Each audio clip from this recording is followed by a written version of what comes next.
ماشي بدأت. وده كده الفطار بقى، يعني احنا عملنا الفطار كنا صاحيين مش شايفينه قدامنا، بس كله عايز يفطر. واد يا مال اسكت شويه.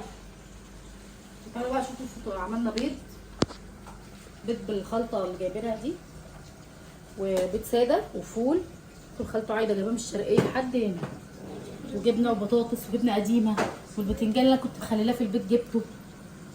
وده عسل بس كنا بناكل فيه قشطه دلوقتي. فين القشطه؟ قشطه جبتي قشطه منين؟ الكريمه. كلوا بجبنه، دي جبنه مش مشكله. كلتوا الجبنه بالعسل. يلا فاضل طاسه بتنجان، هناكل البتنجان ده يطلع واحنا بناكل. اللهم صل وسلم وبارك على سيدنا محمد وعلى اله واصحابه اجمعين. صباح الورد وصباح الفل وصباح الياسمين. زي ما شفتوا احنا فطرنا، وهنا بقى بعد الفطار يعني هنا كنا خلاص فطرنا، وابو كريم كان راح جاب لنا حاجات اللي ناقصه، وجاب لنا بطيخ كمان وهو جاي. احنا مع ان كنا جايبين زي ما شفتوا كده في الفيديو بتاع امبارح البطيخه، بس لا البطيخ هنا حلو جدا لدرجه ان انا قلت له خد لنا وانت ماشي. في كم حبه حاجات كده عايزين نجاوب عليهم في الفيديو بتاع النهارده. تمام، اولهم الحفله. الناس كتير يا سمر انت رايحه تحضري حفله. يا جماعه الحفله معموله في المكان، من المكان، ما فيهاش لا تيكت ولا دافعين تيكت. ده حتى كريم ابني اتصل باصحابه جم حضروا، ولا ليها ولا انت بتخشي لها مخصوص. المكان عامل حفله في العيد. بالصدفه كنا احنا هنا جايين في نفس اليوم، جايب تامر حسني. ممكن نبقى الاسبوع الجاي تلاقوهم جايبين، يعني السنه اللي فاتت انا كنت مع الحاج عامر ومراته هنا، لقيتهم كانوا جايبين حكيم، وكنت انا في اليوم دوت معاهم في بلدهم، وقالوا تعالوا نروح نقعد شويه في مارينا دلتا او دلتا لاجونز، وهنقعد مع بعض. فجينا لقينا في حفله، فهو المكان اللي بيعمل حفلات، انا مش جايه له مخصوص. دي اول حاجه. تاني حاجه بقى، بتهيالي اي حد هيجيله فرصه في وسط ناس واهل حلوه وجمع حلو يكون مبسوط وفرحان، مش هيقول لا. صح ولا ايه؟ صلوا بقى على الرسول ويلا بينا ندخل على الفيديو. وهفضل كل يوم اقول ادعوا لاخواتنا في فلسطين بان ربنا يلم شملهم ويلم ويرد ليهم ارضهم ويجمعهم على خير. طبعا انا بصيتي هنا تقولوا البطيخه وحشه. البطيخه يا جماعه عباره عن عسل نحل. انا قلت لجوزي ماليش دعوه، وارخص من عندنا 50 جنيه والله العظيم. انا جايبه اللي انتوا شفتوها دي ب 130 جنيه. تعالى ارفع لي زرار التكييف. اما دي تقريبا جوزي جايب الواحده ب 90 جنيه او الاثنين ب 180 حاجه كده يعني. فما شاء الله يعني حاجه كده وهم بطيخايه وهم. عارفين انا قلت لهم انا حاسه انا باكل عصير قصب من كتر ما هي مسكره. بسم الله. فدي اول اجابه على اول سؤال الناس اللي قعدت تقول لي حفله ورحله. انا بتهيألي لو فرح اختي وفي غنى فرح بنت اختي فرح بنت خالتي بنت عمتي هحضر وهروح. ده يا جماعه حاجه بتعم. انت نفسك لو جاتلك تخرجي مع واحده صاحبتك وفي حفله هتقعدي وهتسمعي وهتفرحي وهتغني، وبنشغل اغاني في العربيات واحنا ماشيين، وبنشغل في البيت الولاد بيبقوا مشغلين بنسمع معاهم. ربنا يهدينا جميعا اللهم امين. ده اول سؤال. تاني حاجه بقى، طبعا وانا بلم كده عملت كوبايه قهوه وانا بلم الحبشتكنات كده ونشوف هنعمل اكل ايه النهارده. هجاوب على كذا سؤال. انت سمر المكان ده فين؟ المكان ده بص هو تقريبا بنسبه 90% المنصوره الجديده، لان انا سمعت دمياط الجديده بس دي يعني انا مش عارفه بالظبط المكان فين. عارفين انتوا بعد جمصه؟ لا بعد بلطيم، بعد بلطيم على طول.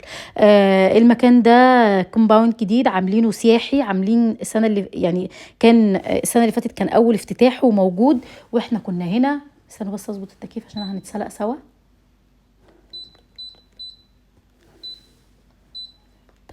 نطفي ونشغل من جديد. هنا بقى كان عندي طماطم. احنا جايبين معظم الحاجات من التلاجة يعني لدرجه ان انا عايزه اقول لكم ان نور كانت متبله فراخ هتشويها يوم ما كنا عندها، وهم قالوا لها ايه، كانت نور وامنيه وجوز امنيه وجوز نور حاجزين يوم في الساحل ورايحين.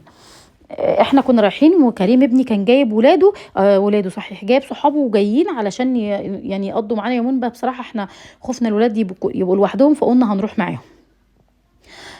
فلما كريم واصحابه ما جوش قلنا خلاص ايه، امنيه ونور يجوا معانا ونقضي يومين ايه مع بعض حلوين. فطبعا عايزه اقول لكم بقى ان صحاب كريم جم حضروا الحفله ومشوا، يعني حضروا الحفله كده ومشوا. المهم انا قلت بقى ايه، نجهز الغدا. كانت نور متبله فراخ مشويه عندها في بيتها، ياخدوها معاهم الساحل، ولما غيرنا وجينا على هنا راحت جايباها معاها وهي جايه. يعني هناكل النهارده اكله من تتبيله نور. يعني انا قلت لها لما الفراخ تفك هدوقها، ولو عايزه اي بهار او ملح هظبطها بما يرضي الله. والله ما حاطط لها اي حاجه، كانت التتبيله مظبوطه بصراحه. هنا بقى قلت اما اسبك يعني اعمل صلصه كده. كنا محتارين على توم ودايخين على توم، بعتنا اشترينا الحمد لله اتحلت يعني زي ما بيقولوا. فهقشر فصين توم واحطهم في الزيت كده يتحمروا، بعد كده هنزل عليهم بالصلصه والطماطم اسبك تسبيكه بتوم يعني. نرجع بقى تاني للمكان زي ما قلت لكم. المكان هنا في دلتا لاجونز، يعني المنصوره الجديده بقى، دمياط الجديده، انا مش عارفه بالظبط بس بنسبه كبيره المنصوره الجديده عشان مش هكدب عليكم يعني. هنا بقى ده كانت في دلتا كابيتال، وبعد كده المشروع الاولاني، وبعد كده عملوا دلتا لاجونز احنا عرفناها من خلال الحاج عامر وجينا معاهم. وبما انها قريبه منهم يعني فيها بحر زي بحر جمصه وراس البر ونفس الخط يعني وبورسعيد والحاجات دي. البحر حلو بس طبعا غامق علشان الرمله هنا غامقه، فمش بننزل البحر كتير يعني. احنا كده كده لما الولاد مش بيحبوا ينزلوا البحر غير ايه يعني لو يكون في مكان بحر بس في بيسين او في بول بينزلوا البيسين، بيفضلوا ده طبعا الولاد. انا والله ما بليت رجلي حتى بالميه. في بيسينات كتير، عدد كبير قوي في القريه، تقريبا كل شارع فيه بيسين واتنين، وفي بحيره كده في الوسط. المكان حلو، المكان حلو هادي. لو عايزه تفصلي وتعيشي جو يفصلك ويفصل دماغك عن الدوشه، تعالي احجزي هنا يومين واقعدي فيهم، هترتاحي، هتفصلي حرفيا يعني. الحجز ازاي؟ من خلال الشركه. تمام كده.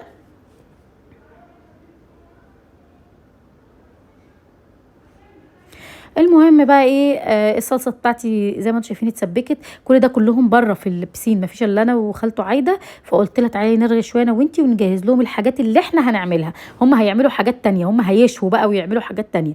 فايه اللي انا هعمله؟ سبكت المكرونه وهسلق المكرونه، وبعد كده هلبس واروح لهم، اروح اتفرج عليهم بقى اشوفهم بيعملوا ايه. كله بره، مفيش الا انا وخالته. عملنا كوبايتين شاي كده وقفلنا علينا الباب وقلنا نفصل شويه ونقعد ننم على البت امنيه وعلى البت نور. امنيه ونور وخالته عايده وخالته منى حرفيا دول مش خالاتي يعني. خلينا متفقين ان دول مش خالاتي، دول صحابي. انا بتعامل معاهم على انهم اصدقائي، بنرتاح مع بعض في الكلام، في خروجاتنا بنبقى شبه بعض.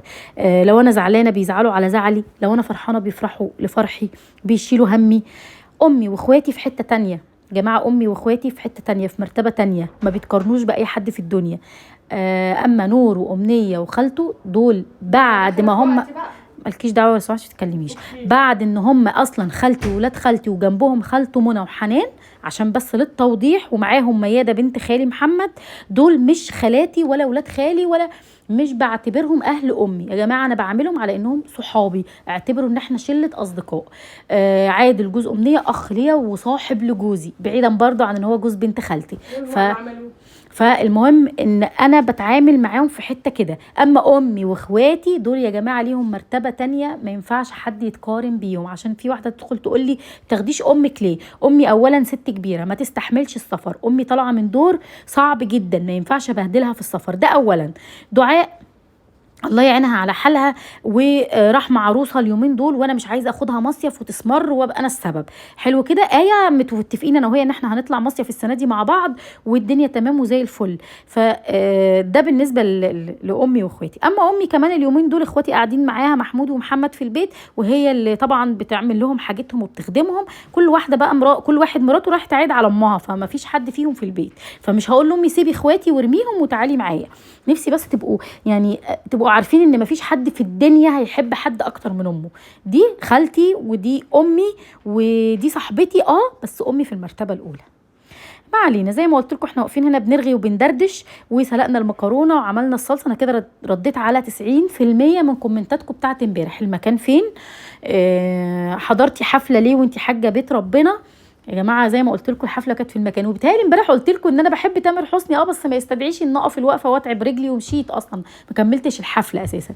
ما علينا. وارجع برضو اقول لكم ان دي حاجه بتاعتي يعني. انا حضرت ما حضرتش دي حاجه تخصني انا. ربنا هيحاسبني انا، مش هيحاسب متابعيني معايا. مش هيقول لك انت كنتي بتتفرجي مع سمر فهحاسبك ما نصحتهاش.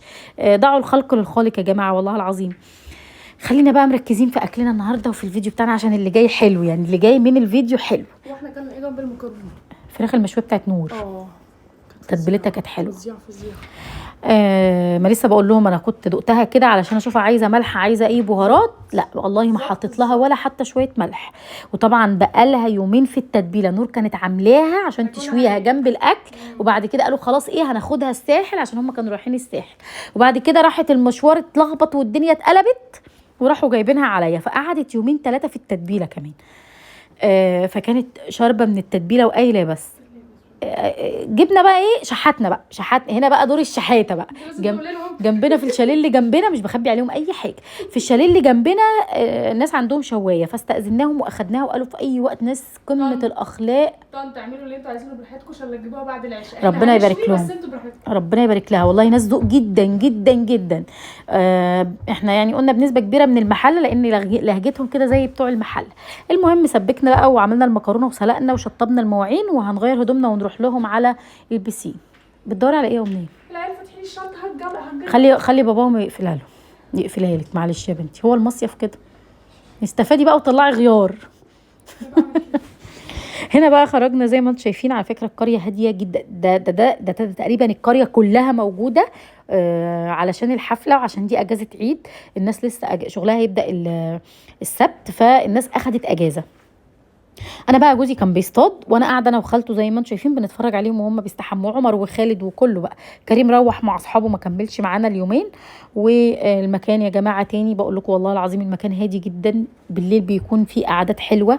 طيب في مطاعم ولا لا؟ في مطاعم بره، وفي بلبن، وفي سوري، وفي بتاع مشويات بدويه، في صيدليه، وفي شوايه سمك والله قريبه برضو، مش في المول، في وش الناحيه الثانيه، ينفع تطلبوا دليفري.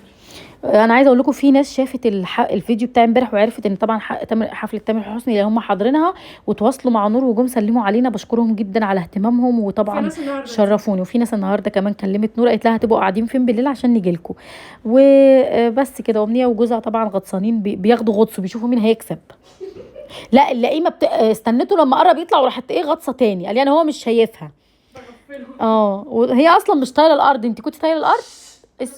لا ما هم لازم يعرفوا. ما كانتش طايله الارض، فكانت بتستنجد باي حد. اقصر واحده في البول.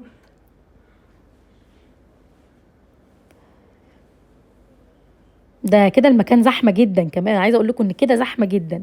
هنا بقى قفشت، يعني هنا دخلت على نور بعد ما جت، لقيتها بتعمل ايه يا نور؟ قالت لي باكل البطيخه طعمها مسكر قوي، فقفشت نور وهي بتاكل بطيخه. ما لسه حكي لهم ده النهارده بطيختين تاني. لا اللي احنا كلمهم بقى نتكلم فلسه قايله لهم، ولو رخاص بالنسبه للي عندنا. هنا بقى رجعت فقلت ايه ارص لهم جبنه الشوايه، وكانوا ولعوا الفحم، قلت ارص لهم الفراخ بقى ويعيشوا حياتهم هم مع الفراخ. اكون نور مفتحاها تفتيحه بنت ناس، يعني عارفين انتوا عامله الصدر رغيف كده، لا مفتحاها يعني، واصل نور من هواة الشوي. ايه تاني يا بنتي يا سمر؟ شكرا منك ايها اليوتيوب، بعت لي رساله، اليوتيوب بعت لي رساله. ما شاء الله الشوايه حجمها حلو، فهتاخد ال3 فراخ ب1000 هنا وشوفها، دول 3 فراخ، فهتاخد ال3 فراخ حطه واحده. عايزه اقول لكم فاض فحم يعني يشوي 3 حطات، يعني دي 3 فرخات يشوي كمان مرتين زيها، من الهنا والشفا يا رب. هنروح بقى نظبط الفحم كده. انا طبعا انا مش بعمل حاجه، انا باخد اللقطه. هم عادل جوز امنيه وعمر ابني ونور وعمر كانوا عاملين، نور وعمر ابني مش عمر جوزها، كانوا عاملين زي نائر ونقير واقفين ماسكين في بعض زي ما قلت لكم. باخد اللقطه بقى، وهم ولا هم اللي ولعوا الفحم، ولا انا حطيت لهم حته على البوتاجاز، ولما ولعت جبتها لهم وولعوه بقى كده بسم الله ما شاء الله يعني. ودخلوا جابوا لنا بقى الفراخ من جوه، وهيشوا لنا حبه فراخ يا جدعان. يا ريتنا كنا سيبنا اللحمه اللي عملناها فته امبارح وشويناها مع دي، عشان تبقى مشويات من كله. مش بعرف اشوي عندي في الشقه عشان الدخان والجيران وكده، وبيني وبينكم يعني انا الشوايه اللي عندي فحم قصيره كده، فبخاف من النجيله والحاجات دي. بصوا نور يا نور، روحي استحمي من ميه الكلور يا نور، هتتسلخي. الفراخ في الاول النار حاميه، ادت لون كده، يا سلام يا سلام. سبتهم بقى بيشووا وياخدوا هم اللقطات براحتهم، وقلت اروح انا اقلب المكرونه واوطي عليها النار عشان تتشرب مع صلصتها كده. قالوا لي عايزين الميه بتاعه الفراخ كمان، اديتها لهم. بصوا بقى المكرونه لما بيكون نوعها حلو ومش بتعجن ومش بتلزق في بعضها ومش بتحتاج تتشطف تاني. والصلصه بقى بصراحه كانت حلوه جدا، نوع الصلصه اللي احنا مسبكينه مع الطماطم مدياها لون حلو، وانا مشطشطاها بقى، حطيت عليها معلقه كبيره شطه، وقلت يلا عليا وعلى اعدائي يا رب نصهم يطلع ما بيحبش الشطه. طلعوا كلهم بيحبوا الشطه، حتى العيال الصغير، الوحيده يعني اللي اتظلمت مليكه بنت امنيه.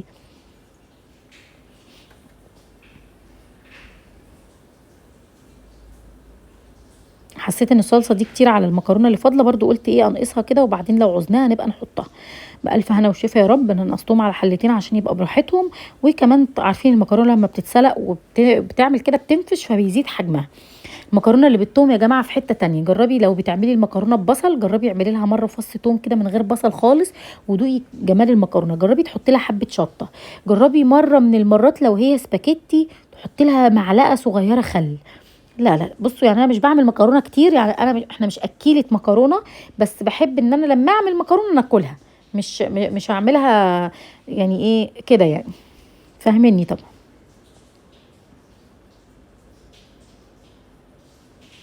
هنولع عليهم بقى ايه يسخنوا مع ان هم يشربوا شويه من الصلصه. وهنولع على البطاطس تتحمر، يعني بطاطس محمره، واللهم صل على سيدنا محمد. حطيت بقى طاسه البطاطس، وهنا الفراخ كانت استوت، فجابوا لنا قالوا لي بقى رص يلا وهاتي الطبق نطلع لك غيرها. كانت فظيعه بألف هنا وشفا يا رب. في المصيف حلاوته وانتوا بتجروا ورا بعض كده، وكل حد بيعمل حاجه في الاكل، وفي الاخر تتلموا وتاكلوا اكله بيتي. ناس كتير امبارح اكدت على كلامي ان فعلا لما بيجيبوا اكل جاهز من بره اولادهم بيجوعوا بسرعه، وكمان الاكل مش بيبقى احسن حاجه. هياخدوا بصل يشوه، هيشووا بصل بقشره كده. كنا حاطين جنبه براد شاي، براد الشاي باظ بسبب البصل، انا ما خدتش بالي، والبراد ملوش غطا. ف فاللهم صل على سيدنا محمد، لقط بقى من البصل، فبراد الشاي اتفسد، براد الشاي اتفسد يا رجاله.